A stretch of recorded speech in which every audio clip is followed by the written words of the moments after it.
said something, Raghunath. We generally don't have takeaways on the Q&A days, but you said something like that this person is... You want to keep something? Well, I forget exactly how you phrased it, but you said this person is in like a costume of a white supremacist, right? Sure. Because it's a soul within a costume of a white supremacist. You know, you and I used to see, like, it is a fact, like, we used to see people like...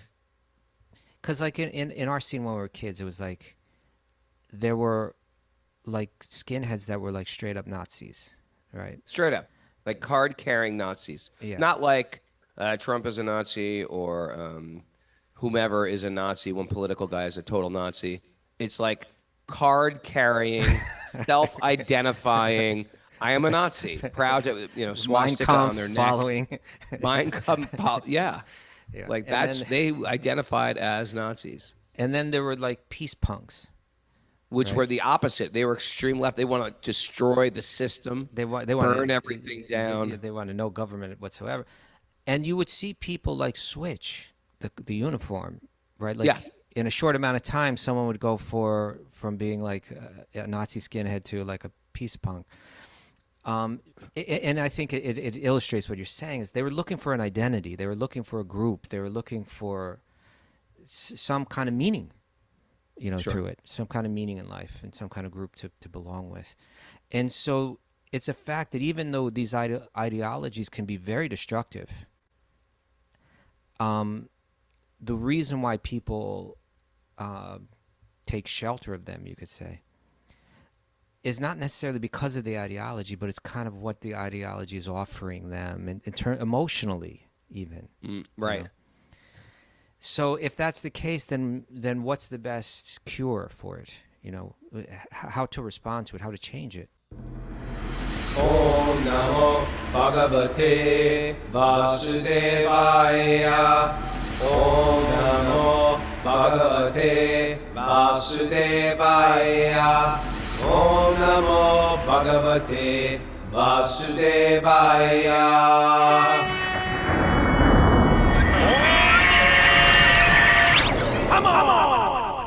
Live from Bhartpur in Braj in Rajasthan. This is Wisdom of the Sages, a Bhakti Yoga podcast with your host Raghunath and co-host and senior educator at the Bhakti Center in New York City, Kaustubha. Welcome to the show.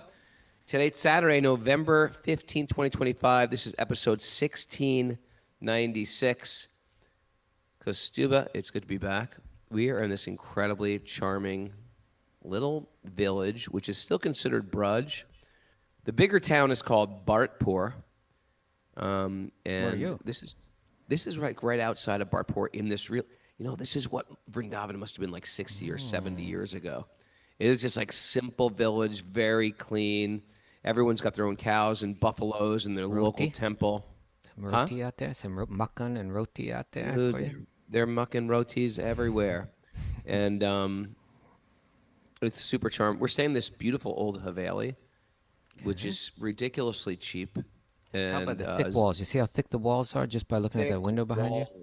Thick walls in case intruders come in. And it's a Ekadasi here, so we had a big, beautiful fruit fast with sitapal and chigus and papayas and gor gajik. Oh, it's been so long since I've had that. Oh, man, I found the gajik lady. The gajik lady is all over Rajasthan. So we've been hitting it up. I'd say we should bring Kaustubha back some Gor Gajik, but he's leaving for India. I'll be there. For India, you're going to be filled with gajik. Yeah, you know what? It's been so long since I've been to Vrindavan in the winter, and that's when they always serve that, right? That's what it is. That's what it is. I tell you, the weather. I'm going to go this time next year because the weather is so perfect. Peak. We got to catch up. I can't remember where we were when we last talked. Oh, we were at Govardhan. But we had an incredible program with Satchidananda Swami, a morning program with Satchidananda Swami. Very nice. Where he just gave it to class for an hour and a half. He's got like 350 people there, and he took us aside, 10 of us, the leftover crew. We had to cancel the show one day because we had that great program with Indrajumna Swami. Indrajumna Swami and Ranj. Oh, my God. This incredible Kirtanic. Husham Sarovara. Beautiful place. is such a Sunset. breathtaking place. It is the Bhakti Yoga Taj Mahal. You don't need to go to the Taj Mahal. Go to Kusham Sarovara.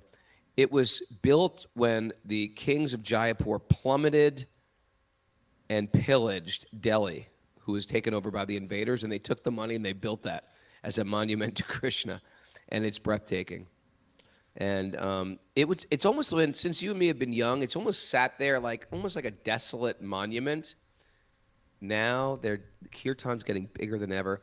I tell you, Kaustubha, Vrindavan, it's so popular now. There is a bhakti tsunami. I went downtown because usually now I just stay up by the Kṛṣṇa Balaram temple when I go because there's shopping there. When we were young, there was nothing there. Nothing at all. There was like a lassi table. Now it is like so crowded up there. I thought, well, you know what? This must kill all the Where are you shopkeepers talking about now? downtown. Where? I'm talking about the Kṛṣṇa Balaram temple. Remember, in the old days, you used to walk outside that gate. There was just Bihari Lal there selling You his can't cross the lassis. street anymore. Yeah. No, it's crazy. But not only that, Baba. I thought that would like kill all the business in Loy Bazaar There's downtown. more lassi than ever. It is every street that used to be a desolate street is packed like crazy. Like crazy. Bhakti is out of control, and it's a thing. And I will tell you this, though. We are staying in this little village that I've always wanted to go to, Bhartpur. But it's quiet there still. Peacocks. It's super quiet and charming and clean. Peacocks. We're going to go for a bicycle ride. We're going to go bird watching because they have an old bird sanctuary. And I tell you, the birds aren't scared around here. We saw these beautiful birds. I guess I'm putting a date on myself. I'm over north of 50 when you're like, birds. He's walking around with his binoculars and his big camera with the huge lens. We're going on a bird watching tour. But the most important news is Yes. our lovely Miss Mara. No Do not longer. call her Miss Mara. Do not dead name her, sir. I haven't She done has a that. new beautiful name. Her name is Drum roll, please. She should say. Pranapriya. Pranapriya Devi Dasi. Pranapriya Devi. Pranapriya Devi Dasi Harry Ball. Ball. It was super nice. And Mike Stone got initiated. His name's Arjuna Arjuna. Das. Wonderful. Yeah. It was It's a very great beautiful. name. Pranapriya. Explain its meaning. Pranapriya. The breath. Like very life breath. Yeah, my very Prana. life. Your Dear dear- to my life breath. It's a name for Radharani. Yeah. It's dear as my own life, dear, the dearest thing. Dear to in my own life, heart. Yeah. Yeah. Piece of my heart. Yeah, piece of my heart. The Bridge Bosses say it like that, like a piece of my heart. Yeah. It was a sweet ceremony right on the side of Govardhan Hill. It was so sweet. And that's the name of Srimati Saryan, it was Radharani. beautiful. Yeah, that was great. All right. Pranapriya. Wonderful. Beautiful. Pranapriya, I Mike s- Stone's Arjuna. I saw those photos of you right near all the Govardhan Shilas. And I was thinking, Yeah. she Was used so to go to nice. Raghu's class there and see the Shilas and think, oh, this is so weird. And now there she was getting initiated. she right was. in front of Govardhan Yeah, itself. I'll post some pictures today of Pranapriya in her Pranapriya. You gotta strikingly hang out more beautiful. with Janapriya now. Janapriya. We were just saying that too. Pranapriya, Janapriya, Said my name rhymes with yours now. Govindapriya. Yeah. I love Govindapriya too. Janapriya. Oh, look, Janapriya's online. Priya's Janapriya. Gita Priya. Gita Gita Priya. Priya, Let's get the love her. Priyas together. Start a Priya Sage group. There you go. A Priya group. Let's do it. Anyway, it's been a super great day, and we left everybody today. You got to have a competition between all the Priyas and all the Manjaris. Yeah, let's go. Maybe some gopis. And all the The pretties. gopis. There's and a the lot of gopis out there. Yeah. Pretties. Yeah. All right. But you're in All the right, Priya enough camp. of that. But it's been great. Now it's our last day. You know, instead of going to Delhi for a day, we wanted to just chill out in this village. I know. I'm really happy. I am so happy We we didn't made know this what to- choice. Oh, We didn't good know for what you. we were getting into. Yeah. I'm looking a little haggard, aren't I? I got that like last day in India haggardness. Because the Keep it up there, camera Paul. is a little. It's. I Camera's a can't little really tell. fuzzy. I can't tell. okay, No, I good. won't be able to tell. What are you about You to look say? fine.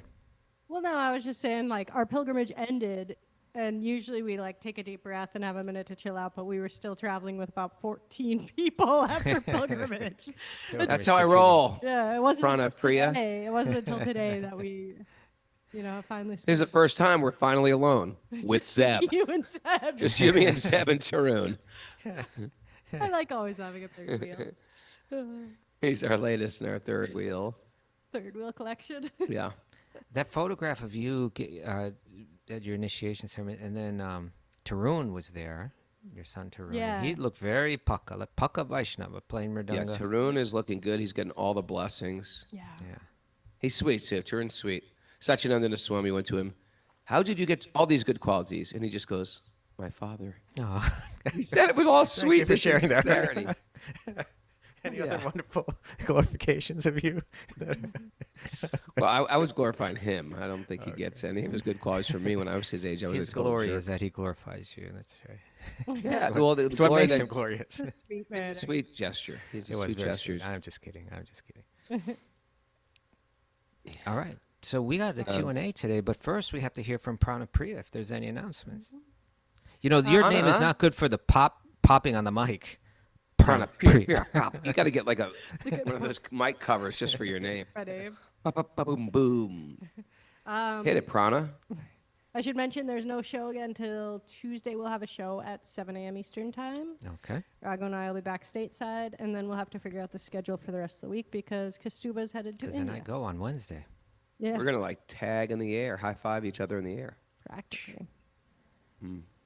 I think that's all the announcements. But if you have a question and you want to write into us, now that we're doing a Q&A again, which we haven't done in ages, you can write to us at wisdomofthesages108@gmail.com. Did you see I was Greg reading DeGasu? to everyone. Did you say Greg DeGasu over here, Raghunath, what he wrote? What do you say? That's pretty. Then Raghu slides him a $20 bill. It's all from my father. Here you go. It's all for my father. Thank you, son. Okay. What was I going to say? I had a monkey take my glasses. And Oh, that finally happened to Sage- you, huh? Yeah. Finally happened. I was sitting and reading to everybody on the stairs of Saji Mandir. You were the least phased by the monkey stealing. I was just like the Buddha. Like, I got 5 there. I was like, Don't you think forget- you're gonna get my goat? Because he's trying to like get me. These monkeys are You trying say, to dear get monkey, I buy my glasses In bulk. in bulk from Home At Home Depot. Okay. You think you're gonna phase me? Refused to negotiate with terrorists, monkey. I Back don't. or you just let him go? You know what? I just let it go. Then these beautiful Vaishnavas from Bengal showed up. They looked like they were some like village in Bengal, and they're like, Hare Kṛṣṇa, Hare Kṛṣṇa. And I was like, oh, Hare Krishna. He goes, glasses, monkey. And I was like, don't worry, it's okay. I'm just going to continue reading Krishna Lila. No, monkeys, they want fruit. And I was like, it's okay. I'm okay. And some of the local kids there were like 10 of us white people reading at the stairs, and all these people were there to take photos of selfies at Saji Mandir. It's a real teenage hangout place, Such Vrindavan. really? Saji Mandir is sort of cool looking. Yeah. It looks like the Maya Shaba of Yudhisthira. But anyway, to make a long story short, I was like, I really don't need it. I'm completely detached from those glasses. I just continued reading, squinting. But then they went over there and they just did a little bargain with the monkey and they got the glasses back immediately. Back. A little fruity. Did they bargain? Did they give the monkey anything? Huh? He just asked them, like he Yeah. spoke a monkey language. Maybe Some the monkey Bengali misunderstood. monkey blend. You were too even-minded. He couldn't shake you. He couldn't shake me. I was like, it's like when those rickshaw wallahs are like 15 rupees and you're like 14. 15. And you're like, I will walk. No, all right. What? That's how you really get under the. Don't walk. All right, so let's get on with this. Question, important questions this time. We haven't done a tell Q&A ya. like this in a long time, just a straight up Q&A where it wasn't Yeah, like it's been a while. live Q&A. You know what? I feel like I'm leaving in India on a super duper high right now because we just walked around this village with Zeb and Tarun. It is so charming. Yeah. It is so charming. It was really like a glimpse into old India. Like, Yeah, like 60 years ago in India. Very nice. No litter. Everyone's got wandering cows and puppies and children playing and, riding a bike saying, hello, sir. Hello, sir. Yeah. Radhe, radhe. Okay, Raghunath. We do have Enough of questions me. to get to. Enough of this. Okay. Yes. Pranapriya. Pranapriya can read. The first one that we have here is. We wouldn't let her read until she's initiated, but now you've graduated. Congratulations. All right. The first question we have here is anonymous. Okay, that means it's going to be good. This person writes. It is a good one. Last week, I was on my way home from a peaceful trail run There was a guy. That's a with clue right lar- there, Raghunath. That's a clue That's right a clue. there. Okay, there could be any type of wild animal out there. No, I mean, There was in a other words, guy. it's someone that jogs. Yeah, it's somebody that jogs. There was a guy with a large homemade political sign draped from a bridge facing the highway during rush hour. All I was right. crossing the bridge, and he was standing there cheering on the cars that honked for or against his favor. I asked him what it said, and he told me to back up so I could read it. And when I figured out what it was, I got a little belligerent. Okay. You got belligerent. Okay. I gave him a double one-finger salute. Double. Double Wonder he it. crossed Double his it. hand. Double it. Raghunath. What are you doing? I was just acting out. Yes. And told him to F off a couple times when he started to go on a rant. A question. Neither of which is like me or actions I'm proud of. Okay. Then I realized that I recognized him as a well-known local white supremacist. Well-known, like local white supremacist Yeah, in his neighborhood. apparently. Okay. After a few more choice words, I ended up continuing my run without a physical altercation, but I was super annoyed about it the whole rest of the night. My question is, Right. how do I use the Bhakti faith in Krishna's teachings to ignore or constructively engage with him? I know both of you had had experiences with hate-based groups through the music scene. What's the best way to deal with a person like this? What would a holy person do? Would they peacefully engage? Would they completely ignore? It's hard for me to completely ignore because then it seems like I'm accepting his hateful behavior. Any insight would be much appreciated because I know I will see him around town again. This was just the first time I was face to face with him in many years. Interesting. Interesting, huh? Yes. Yes. You've been away from this world, Raghunath. You know what? I've been away from the world of duality. Everybody is pure love. Strangers coming up to you just going, Radhe, Radhe. The worst I get is a bridge bossy trying to cheat me out of a few rupees, and even that's like a blessing. We've been living in a world over here of political turmoil, like intense. It's like So, it's a world of hate. And here's an interesting thing. We are beings of love. This is the absolute reality. Okay. We're on this plane for a few moments in time, but what we actually are beings in love. And the material world is coaxing us into the world of duality where we have people to hate. And the fact that the people that we hate, they're actually pure spirit souls also, but they don't know it. And I don't know that I'm pure soul, spirit soul, so I think they're against me. And they're actually just in a type of Maya. In the same way Christ he didn't hate the people that were perpetrating him, nailing him to the cross. He loved those people. He said, they're just in Maya. He didn't say this, but the idea was, they're just in Maya. Forgive them. They don't know what they're doing. Don't give them the karma they deserve. Give them mercy. And that's the vision of the genuine spiritualist. Don't fall for this. We got to take a political side. We got to make our political statement. No, you don't. Matter of fact, you and I, Kaustubha, we know both extreme anarchists and white supremacists who've become Vaishnavas. Because what people have done in the past is the past. It's over. So we're in the business of excavating, not that we agree with either side of it, but we're in the business of excavating people's great qualities. And underneath the costume of a demon is a pure spirit soul. They just don't know it. What they want to find love, they want to find joy, they want to find happiness, and they think they're going to find it through some extremist group, or they're going to think they're going to find people join gangs because they want to be part of a tribe. People do all type of stupid things for love. The soul really just wants love, but there's no being or tribe or that we can repose our love. Love is meant to be reposed in our source. And so when we connect like that, we realize there's no enemy out there. There's just people confused.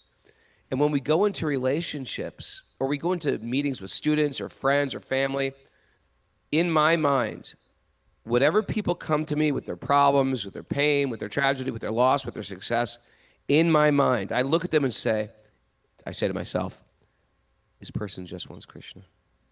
They have so many other things that they want in this world, but I know in their heart of hearts, they just want God. That's all they want, and they're going through this whole roundabout way to get God. And it's actually quite simple. So as devotees, our job is to be compassionate, tolerant, and loving. Compassionate, tolerant, and loving. And I know that because great souls have done that for me. No matter what I brought to the table, my craziness coming from the punk scene, I dealt with Vaishnavas, senior to me, that were just tolerant, compassionate, and loving. They dealt with my crazy. They dealt with my bad habits. They dealt and tolerated my belligerence, my self-absorption. And they gave me tolerance, compassion, and love. And I still have senior teachers in my life that are tolerant, compassionate, and loving. We're not asking people to take a side in the material world. We don't want to we're not interested in like hating their political stance, whatever side, or loving their political stance. We're interested in seeing them for what they actually are. Do not get caught up in that nonsense. You will be sad, and then you'll find that there are good people on different sides, and you have to extract the good from people. Ignore the periphery of what they're going through and see everybody as pure spirit souls. It's a very high place to be, but we have to live there if we actually want peace and if we want to maintain the vision of a sadhu, or else you're going to walk away into the world of hate. And we don't belong in the world of hate. We don't belong in the world of others. We belong in the world of compassion, tolerance, and love. That is my statement. Thank you. Yeah. Boom. Hello. You know, what I like about this question is that it's self-reflective, which is, I think, too much missing in these areas. Can be, missing. And I liked you said something, Raghunath. We generally don't have takeaways on the Q&A days, but you said something like that this person is... You want to keep something? Well, I forget exactly how you phrased it, but you said this person is in like a costume of a white supremacist, right? Sure. Because it's a soul within a costume of a white supremacist. You and I used to see, like, it is a fact, like, we used to see people like... Because like in our scene when we were kids, it was like... There were like skinheads that were like straight up Nazis, right? Straight up. Like card-carrying Nazis. Yeah. Not like Trump is a Nazi or whomever is a Nazi. One political guy is a total Nazi. It's like card-carrying, self-identifying, I am a Nazi. Proud to, swastika on their neck. Following. Mein Kampf, yeah. Like And that's, then, they identified as Nazis. and then there were like peace punks. Which Right. were the opposite. They were extreme left. They want to destroy the system. They want burn everything down. They want no government whatsoever. And you would see people like switch the uniform, right? Like Yeah. in a short amount of time, someone would go from being like a Nazi skinhead to like a peace punk. And I think it illustrates what you're saying is they were looking for an identity. They were looking for a group. They were looking for some kind of meaning, Sure. through it, some kind of meaning in life and some kind of group to belong with. And so it's a fact that even though these ideologies can be very destructive, the reason why people take shelter of them, you could say, is not necessarily because of the ideology, but it's kind of what the ideology is offering them, and emotionally even. Right. So if that's the case, then what's the best cure for it? How to respond to it, how to change it. That becomes the question. Now, the question was asking, like, how does a holy person or a saintly person respond to this, right? Or I bump into a person, he's a white supremacist. And, I don't want to try to prescribe that here's the right way to respond. Because I think there are different valid ways to respond, and different people are called to respond in different ways, and different circumstances will, involve different responses. And I thought to myself, historically, we can see... Are you listening to me, Raghunath? Yeah, I am. Okay. What makes you think I'm not looking? I don't know, just the listening? way that you moved right there. I thought it's like, this is getting boring now. No, it wasn't. I think I'm on the edge of my seat, Bubba. Okay, I'm great. sitting here in beautiful Rajasthan, and I'm eager to hear the next words coming out of your mouth. Thank you. Because I need you here. I need your support. I'm here. I'm holding hands with you. Okay. So historically, there's this historic figure, John Brown, who's like, maybe a lot of Americans don't know him, what to speak of people that aren't American, but he was kind of like led this violent armed response to slavery, right? It was like, I don't know exact years, but it was like shortly before. It was kind of like the precursor to the Civil War. Look at you, all historical. I appreciate that. Thank you. Thank Look, you. you're gonna bust out some history from eighth grade. So Let that's me hear this. Now, I don't know so much about him, and people debate about him, but I believe that if it wasn't for a violent armed response, slavery might not have ever ended, or it might have taken a lot longer to. And so it was a violent response to violence, and Sure. it can So be you're saying argued that violence is good. it can be certainly can be argued that was a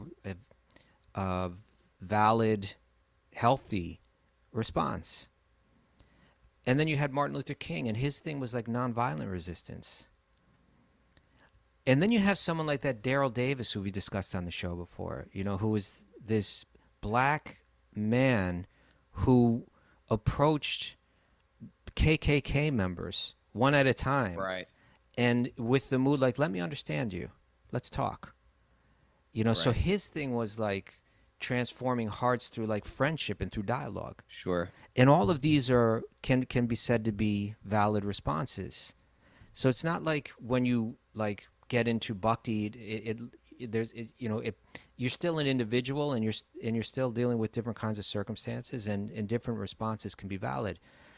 But here's what I think is important, and I think is kind of what you were getting at yourself, Raghunath, is that my belief is that even a good ethic, if it's removed from like a broader spiritual framework, or like a broader wisdom tradition, Yeah. then it can start producing results that are actually counterproductive, or even it can be producing the exact thing that it's proposing to be battling against, which is hate. I like that. I like that. Right. So in other words, when that ethic isn't grounded in tradition, in a tradition that teaches forgiveness and mercy and humility, and what we're finding in this question, self-reflection, then it's very possible for that ethic to drift away from something that's healing towards something that's much less constructive or even destructive. And so you can have the right cause, but not like have the right spirit, or you can even have a Sure. destructive spirit. We saw. Yeah. But jump in, like we saw so many times people who are like very sincerely engaged in the desire for peace, in animal rights, having some peace. These destructive, horrific, heinous factory farms. And with all good intentions, they went in there with this idea of, this has to stop, this is horrible. And sometimes we found the case that instead of being more loving, they're so frustrated, they're so hateful towards the problem, they themselves become the monster. And they end up just very hateful. Right. Or what to speak of, blowing up. They become criminal. They blow up things. There is that violent revolution. Yeah. They make maybe some tiny change. They end up in prison, and they really haven't made much of a change at all. We saw that with protesters who end up going to prison for some cause. They make a tiny little. They made no dent even. No dent, like blowing on a boil. Boils sometimes get painful. You blow on it, feels good for a moment, and the boil's still there. And you go to prison for 10 years, 15 years. So the idea is we're going for the roots of change here. It may not seem like, well, that can't be. There's got to be a quicker way to do this. Go for the roots of change. Remind everybody what they are. Because in that process, you will become a different person. First of all, you will become a different person. And I've seen it change. I've seen myself change. I've seen other people around me become different people. And I've seen Mara. I've seen Pranapriya become a completely different person. She was a pretty good violent person Nazi previously. skinhead before. Well, in her previous Nazi skin days, she was a big troublemaker. She was not. Or Let's keep Arjuna, going. who just got initiated, who was, he came for 30 years. He was doing in the recovery program. And I've watched this guy over 30 years become a stellar gentleman. And it's impressive to see what Bhakti does. But you can't go into some temporary identity of, I'm an activist, I'm a political particular party, even I'm a religion. Yeah. You got to take it right back to your essential thing. I'm sitting here with Zeb. I can't convert Zeb. I can convert Zeb to become a Hindu, perhaps. I can't convert him to being a spirit soul. That's what he is essentially. And when we wake up to this idea, like, I'm a spirit soul, I've been telling myself and telling the world that my identity is the suit of clothes I'm wearing for this tiny fragment in time. It's a myth. It's a dream. It's not real. I'm sorry to say. And they'll say, oh, you are spiritually bypassing. No. This is spiritual life. We're spiritual beings. Lock into that reality. Don't think you're something less than that. We're only here for a few days. A few days. Claim your spiritual inheritance. Reclaim your divinity. Raghunath just pumping out the nuggets today. You know what? I'm nuggetful today. I'm nuggetful because I'm in a holy place with holy people. They call you Nuggetnath. They call me Nuggetnath sometimes. All right. Lord of the Nuggets. So I wanted to share something that our questioner could practice or apply. But let me just kind of wrap this one point up by saying, I just want to get to the point that I was saying. Sometimes, like, we talk about karma, and people look at karma and say that can be used as a tool for oppression, right? To blame the victim and so on. And it's a fact, it can be misused that way. But the point is that it rests within a broader spiritual tradition that creates the restraints that are necessary for it to be positive rather than negative, right? So, like, being against racism, that's a great ethic. It's based in truth, And when you have a spiritual tradition like Vedanta, then it's based on a well-articulated metaphysical rationale, like Atma-jnana, that we are not these bodies and we're not even these minds and these temporary mindsets that we fall into.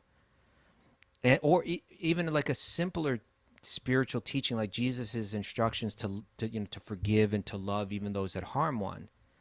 Those kind of the spiritual traditions that share these teachings, they're creating the restraints and the checks that are needed so that these positive ethics work positively rather than destructively. Because if not, then our activism can be just a way of fulfilling our need to feel righteous, but not actually to serve the essence of the ethic itself. So this is, I wrote up a little something, Raghu. That a person or a questioner or any one of us could ask ourselves, because it's this self-reflection that's important. First, so he did a double middle finger and cussed out this white supremacist and so on. So he's asking, was it good? Was it not? Did I do the right thing? This is what you can ask yourself. I don't want to answer that question for you. It's a question that you should answer for yourself. But these are the questions you can ask yourself. First, what was I actually trying to do? Right? Was I truly trying to transform the person that I was speaking to? Was my motive to uplift and illuminate and help them grow? And was that motive genuinely shaped by qualities like compassion and humility and honesty and a desire to see them elevated? Was I trying to initiate real change? Right?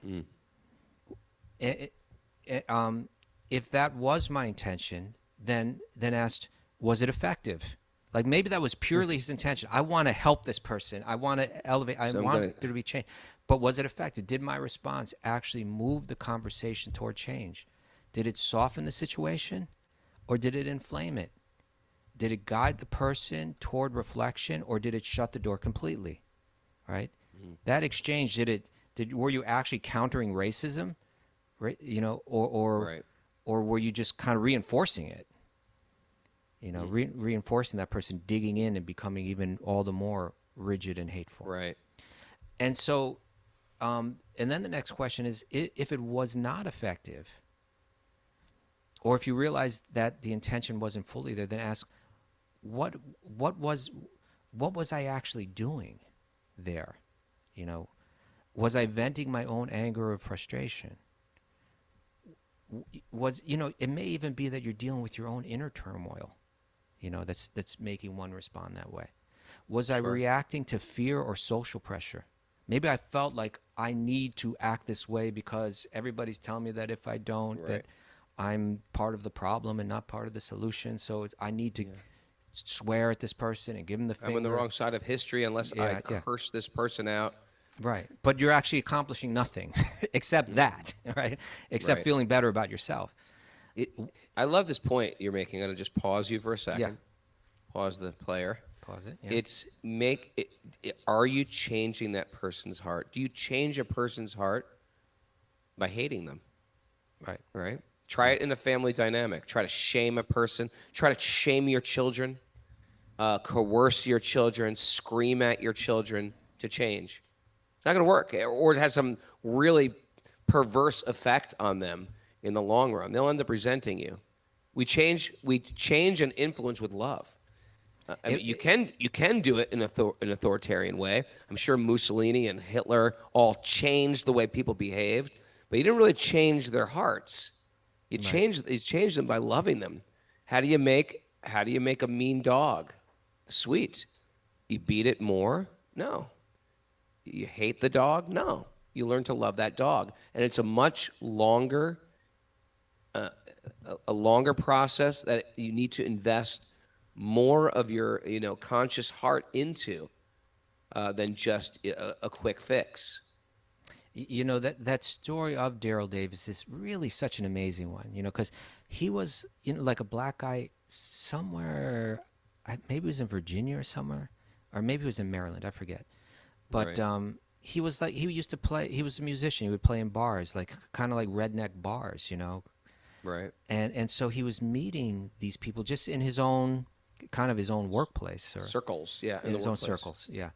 And rather than, I guess just something about him said, let me talk to them. Like if Daryl Davis would have run into this guy with a sign, how would he have responded? He probably would have said, well, let me see your sign.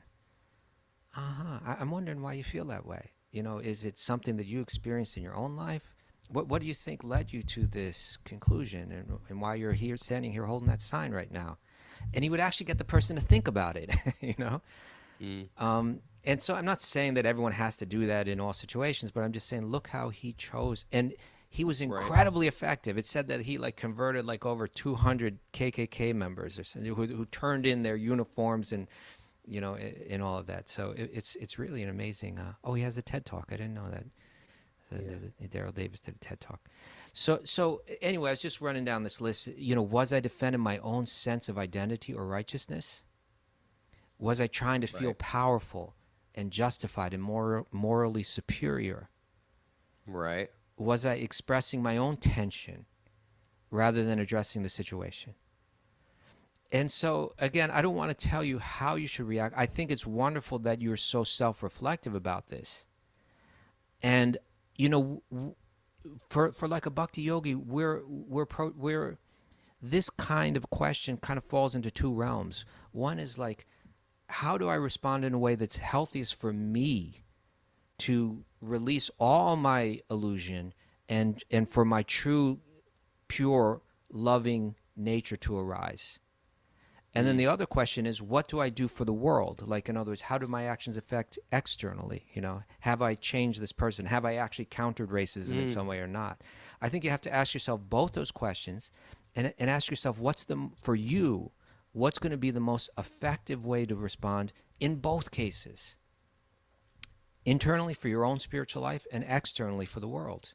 And hopefully you can land, if you think about it carefully and really honestly reflect on it, you can find the kind of response that you think addresses both best and act that way. When I get into this situation next time, I'm going to think, what would Kaustubha do? What would Daryl Davis do? What would Kaustubha do? Okay. You're wise, Prabhu. You're very wise. Right. You're very thoughtful, and you're grounded. Which leads me to my question, did you submit this anonymous question? What's it, you, Raghunath? You just said, when I get into next this time I'm in this next position. time. What would Kaustubha do? What would Raghunath do? Okay, should we go on to our next question? Yes, thank you. Pranapriya. Pranapriya, let's all say it. Pranapriya. Come on, everybody. The Give her name some love. Pranapriya can be used for microphone tests, for the pop guard test. Pranapriya. Pranapriya. Pop, pop, pop, pop. Okay, our next question Pranapriya started the podcast. Pranapriya's podcast. Don't pop the peas, Pranapriya. Don't pop the peas in Pranapriya's podcast. Okay, our next question comes from Manuma from California. Madhuma. We thought that was yeah, going to be a name. Maybe Madhuma. I thought we were like Mara Madhuma. could've We already got a worked. Madhuma in our life. Madhuma. She's been here from the beginning. Yep. Yeah. Okay. Baby Donnie. Yep, baby Donnie. Baby Donnie. She writes, my mother is on her deathbed with cancer. Hare Krishna. This has led me to purchase the Dalai Lama's copy of the Tibetan Book of the Dead. Interesting. Okay. I've been wondering why so many traditions, like Maya, Mayan, Egyptian, etc., have detailed books of the dead, like step-by-step guides for navigating the afterlife. While we Bhakti yogis hold to a simpler motto, just remember Kṛṣṇa at the time of death. Keep it simple. That's what I was about to say. Yeah, you basically keep it simple there. During my nearly 26-year walk on this bhakti path, I've encountered some wild and fascinating things, from descriptions of the heavenly and hellish planets that I've had to research for my TOVP museum seva, to conversations with devotees like Kavidas, a Venezuelan pundit and disciple of Srila Prabhupada, who once shared vivid accounts of what happens when the soul is taken by the Yamadutas. Oh, And it ain't God. pretty. Ain't pretty. He mentioned that before the soul's life is judged for karma, there's a waiting period, and that this is why ceremonies like the Shraddha ceremony are offered at specific times, for example, the 11th day, to help tip the karmic scale towards the positive side and aid the soul's journey. Wait. This person died and came back to life? What? No. Where did you get that, Where did Raghunath? you listen? Where did Am I you- reading between no, he was This is what you want to hear, Raghunath. No, this Venezuela. Yeah, this Venezuelan That's Havi pundit Prabhu. gave... You know the Okay, so musician. did Havi die and come No. back to life? No, he was sharing said- what the Bhagavatam says about. Oh, okay. Before the soul's life is judged for its karma, there's a waiting period. for the Gotcha. soul.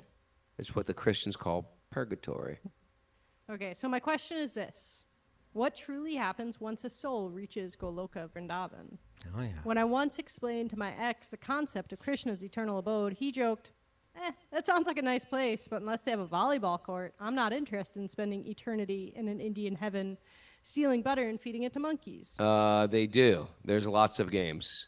They There's got all Rasa and Vilasa. They got There's better lots of games there. So I wonder, what happens to a devout Catholic? Do they also reach Goloka? Or is there perhaps a kind of Jesus and Mary Loka? And what of those who fall into hellish realms? Do they rise back up? Do they begin the samsaric ladder again as a small insect, a plant, or in some other form? As always, muchas gracias for your time, guidance, and friendship. With gratitude and curiosity. Subuen. Yen Quiriente. Subiencuente. What does that mean? Donnie's- A good Good question? quarantine. Someone help us. Chapuji, help us out with this. Somebody told me that someone asked Prabhupada, maybe you can correct me if I'm just doing one of those famous, Prabhupada said this. Someone asked Prabhupada, where do Christians go? And he said they go to Jesus' planet. Like there's a Siddha planet where Jesus. Oh yeah, and they have a So it's- Jesus planet. I don't know if that's true or not. But Krishna Bhakti has a unique planet because there's 5 relationships with Krishna. One is a very neutral position, whereas you mind if I share this right now, Kaustubha? Go for it. Interesting stuff. There's 5 relationships you could have with Krishna. First is like this Shanta Ras. There's relationships of neutrality where you're fixed in devotion and you have no material desires. The next one is a Dasya Ras. It's an attitude. You have those first 2, but then you have that desire, an eager desire to render service, and you see, this is my Lord. This is my Lord. All I want to do is render service. And that could be a position that attracts some people. The next one has all 4 of those, but it has this, Krishna is my buddy. So you have the first 4, but then you can't see Krishna as a superior. You see him, he's my buddy. And sometimes my buddy, he's eating his food, I'll take a piece of his food. And you have all these types of relationships with Krishna as friends do. I wouldn't go up to my guru and take a bite out of his pizza, but I would do it to Kaustubha. I just take it off his plate and take a bite out of it. Slap him on the back, say your loss, something like that. Because friends do stuff like that, right? Yeah. Because that's the relationship. And the next one is interesting. It's all those 5 plus 2 more. The first one is that Krishna needs me. This is Vatsalya Ras. Krishna needs me. And the second one is very interesting. Krishna must be corrected for his naughty behavior. Krishna needs me to correct him. So that's the Vatsalya, or the parental role in Krishna Bhakti. And the last one is Madhurya Ras. And Madhurya Ras offers one more relationship that the mother cannot give, and that's a romantic relationship. And they have all the other rasas. So there is going to be a place for you in relationship, and it's not like any relationship in this world. It's all very sweet relationships, and it doesn't get bored. Even when I'm doing something I love, like volleyball, like he's saying, I love volleyball too. You get bored of volleyball. You can't play volleyball all day long. My kids love soccer. They can play soccer for hours. Then they have to stop and do something else. Because the nature of spirit is its ever-ending bliss. And we don't even have a reference point for that. But this rasa vilas, this loving exchange with Krishna, and there's all these other exciting adventures that you have with the Supreme Person is real, and it's there. And I've never heard of that before in any other spiritual practice, but I will say Krishna Bhakti there's such a variety of types of joy. But if you really want my honest answer, I know none of these things. These are things I read in books.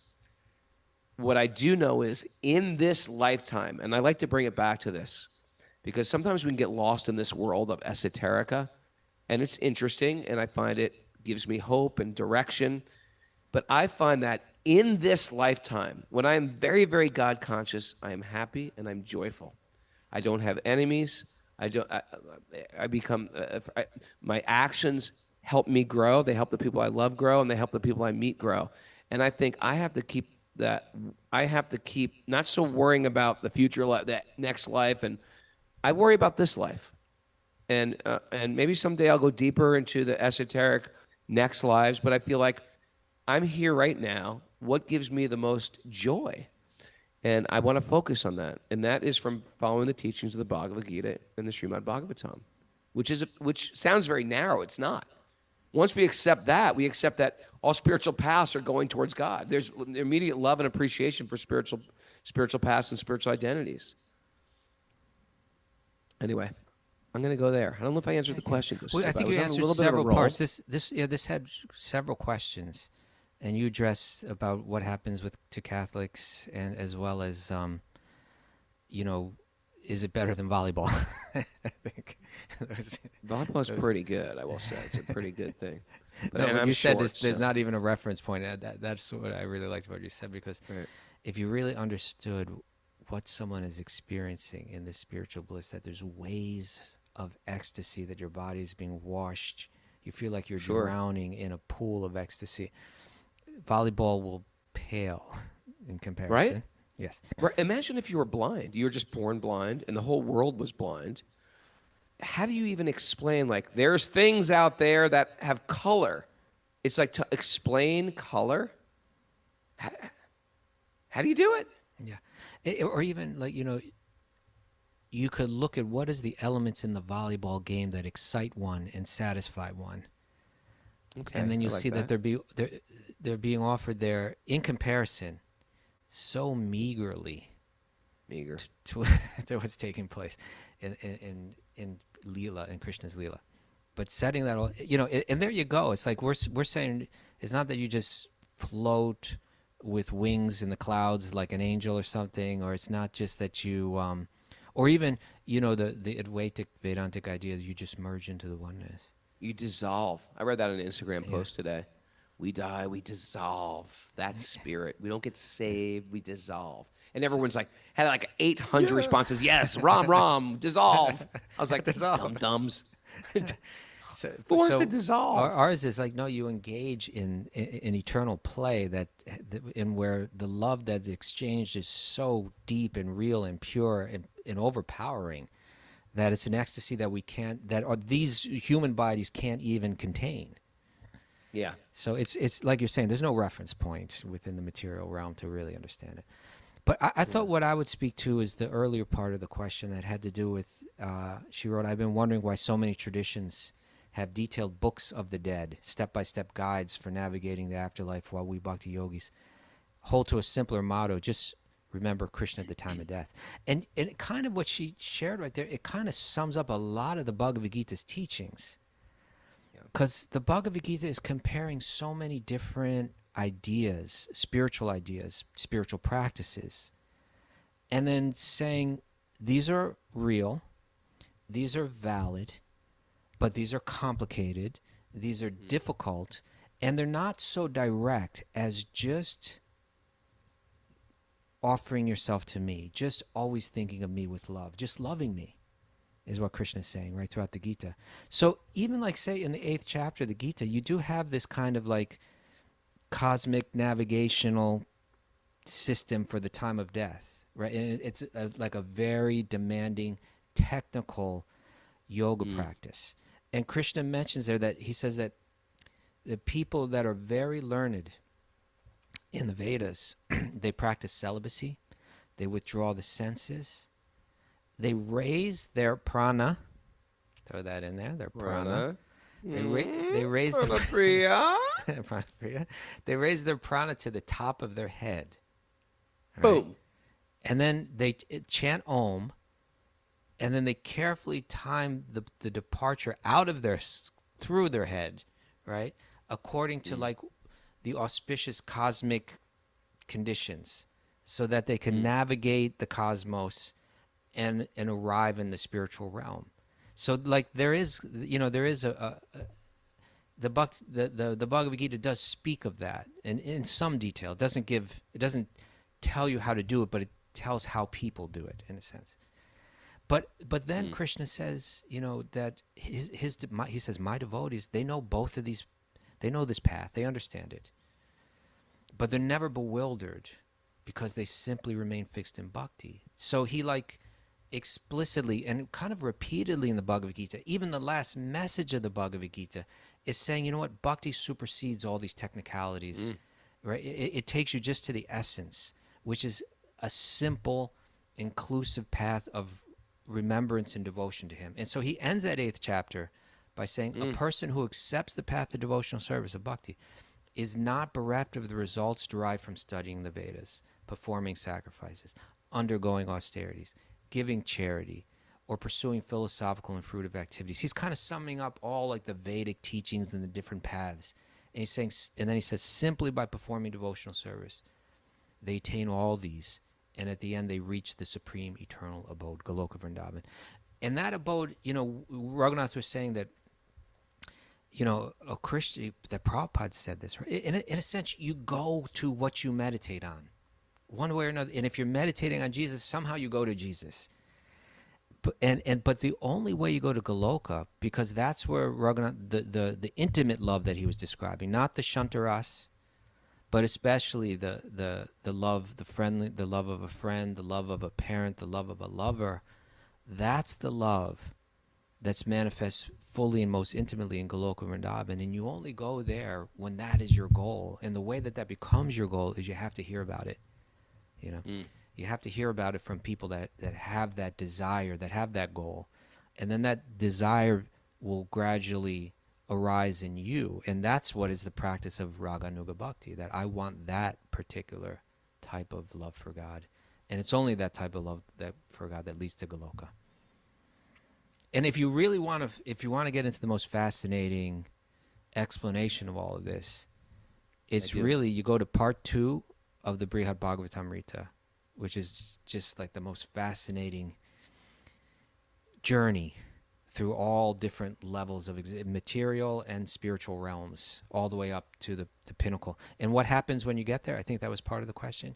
You can read about that in the Brihad Bhagavatamrita, what it's like to wake up in Goloka Vrindavan, and it describes the first thing that he sees when he gets there. Gop Kumar, who makes this journey, he sees Krishna and Balaram with all the cows and all their friends coming, at the end of the day, the sun's going down and they're coming back from Govardhan Hill, and you look at Krishna and he is so beautiful. It's just absolutely stunning. The scene is like the most incredible visual nectar that your eyes could possibly take in. It's like some people live in a prison, and how can they understand what it's like to get out of prison? They're like, wow, you can do whatever you want and go wherever you want, and you can eat whatever you want whenever you want. That's just crazy, because I've lived in a cell my entire life. We can't even understand higher planets or higher, even on this earth, we can't, what is it like to be the 1% of the world that can just say, today, I want to be in Mauritius. I want to be on my yacht in Mauritius and get a helicopter, pick us up, drop us off on our yacht that's already sailing, and be there somewhere in Mauritius, and then the helicopter is going to pick me up. I'm going to go somewhere else. I'm going to go back to my, home in Dubai.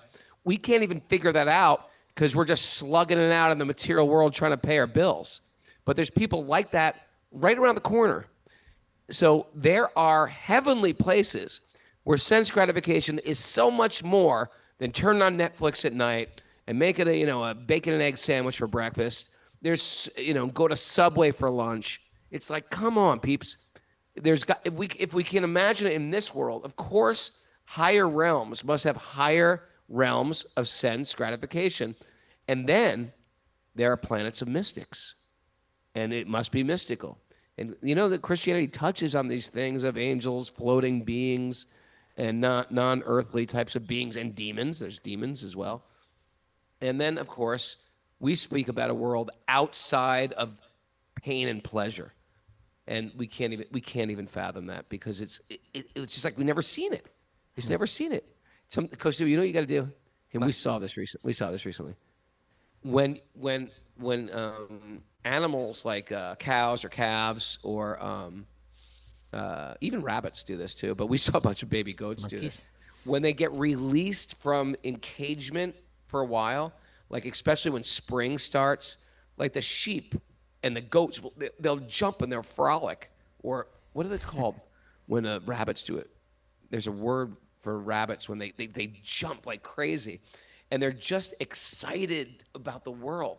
That's what the spiritual world is just, we can't even imagine, but I could imagine that it's like these animals being released and seeing the beauty of the world that they've been missing out on this entire time.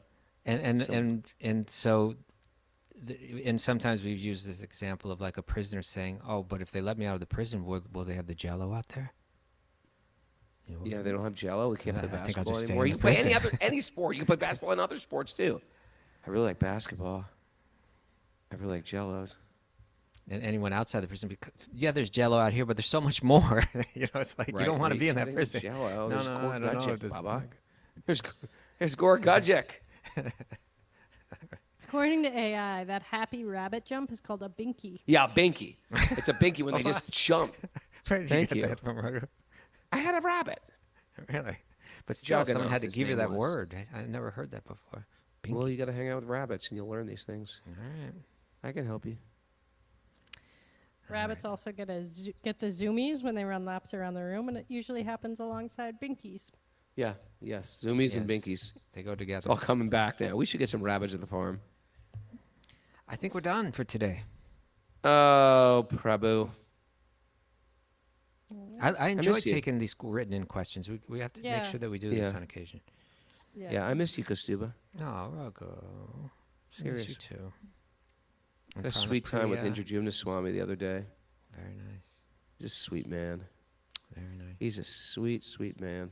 Mm-hmm. It's like regal man. He's like a regal king of a sannyasi. Prabhu. That's a show. Pranapriya. Just like to say it now. Pranapriya. Do you just say Pranapriya. Priya? It is fun to say, isn't it? Everybody say it. Pranapriya.